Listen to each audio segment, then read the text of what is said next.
下面是第三个是定力啊，就是这个是于定力啊，就于定力。于定力呢，就是各于一切因生海，普出无尽妙言辞，尽于未来一切界，瞻复甚深功德海啊，就这个是用这个语言来这个赞叹。那么语言来赞叹的时候呢，就是于定力。什么叫做于定力呢？当然语言是不像我们身体一样，就是可以做定力的。那么语言呢，对上师也好，对佛对菩萨谁要向这个恭敬的时候呢，他的这个说话的方式有一定的差别，就是他会经常呢，是这个赞颂啊，就是赞叹。那么赞叹的时候呢，我们前面已经讲了，就是无量无边的这个世界当中无量无边的这个佛陀。那么这些每一个佛陀面前呢，我们也发出就是各种不同的这个声音啊，就是有些地方呢，就是观想，比如说我们身体无所的，身体无所的话呢，那么我们无数的这个无量无边的口中呢，发出就是不同的，就是无量无边特别动听美妙的这种这个声音。这种声音呢，并不是一种声音或者两种声音，是以大海来比喻的。普贤行愿品里面的很多都是用大海来比喻呢，非常多的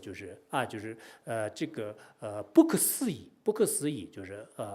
光度也不可思议，深度也不可思议，就是唯有的用这个大海来这个比喻的。所以我们用无比的这种就是特别多的这种声音啊，还有呢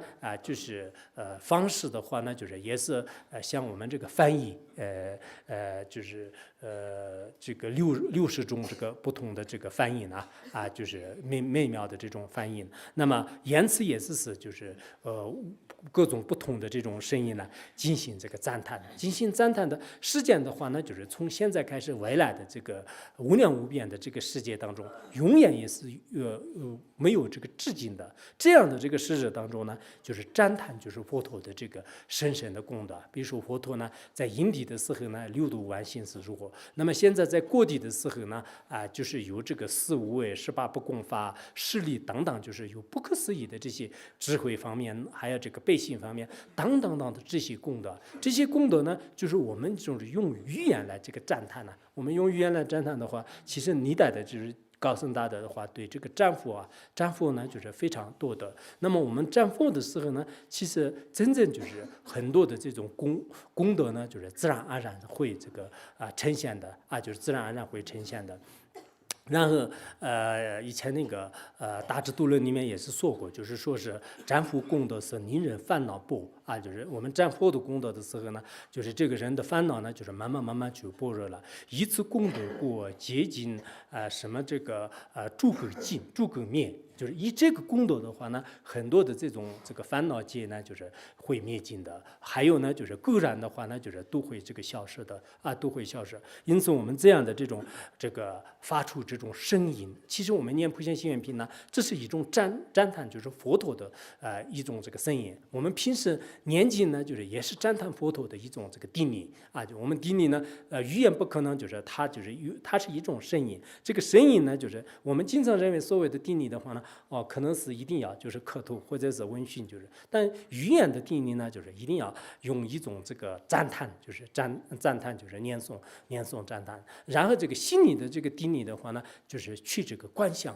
刚才有些人可能会想，语言能不能发出这么多的这个定力其实完全是可以的。我有时候经常想，我们现在的这个科技比较发达的，通过这个电脑发出的各种各样的这种声音呢，从一个音频上面都是可以这个呈现的就可以呈现的。然后从那个我们心里面的这个很多的观想方法的话呢，其实是在一个视频当中都是可以，比如说实践当中的各种各样的佛像呢，你可以在一个佛像当中是可以这个呈现的就现在的很多的这种科学的这种技术的话呢，完全呈现化验的，特别玄妙的一些境界。以前一些佛和菩萨的以前一些大德的这个一些原文当中也是说过，说是比如说。我们一个小小的这个水器小小的这个水器呢，放在这个地上，但是天空当中的无量无边的这个群星呢，可以自然而然的陷在这个水里面的啊，你们不信晚上的话呢，可能汉地没有，就是我们这个拉中金华山应该是个非常好的那个怎么就是天上有很多很多的星星，你不信看一看一万岁呢，就是放在这个里面，然后看看那个在高空当中的无数的这个星星的影子呢，就是可以呈现在那里。那同样的道理，我是一个凡夫人，但我要观想就是无比的这个佛陀的话呢，在我的这个意境的这个小小的这个随气当中呢，就是无量的这个佛陀呢，就是可以观想在我的这个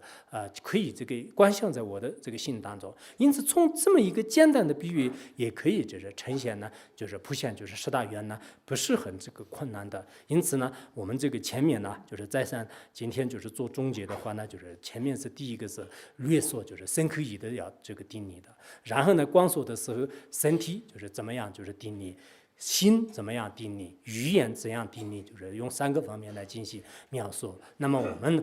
这个以后念诵的时候呢，一定要就是每一个偈颂念的时候呢，就是把偈颂里面的内容要这个会观想就是会观想。我们今天用的是藏文来这个会想也可以吧，就是第一个偈颂你就会观想，第2个偈颂，因为你们不懂藏语，就是有时候有点困难，就是有时候用汉文念诵也可以，但今天我们还是用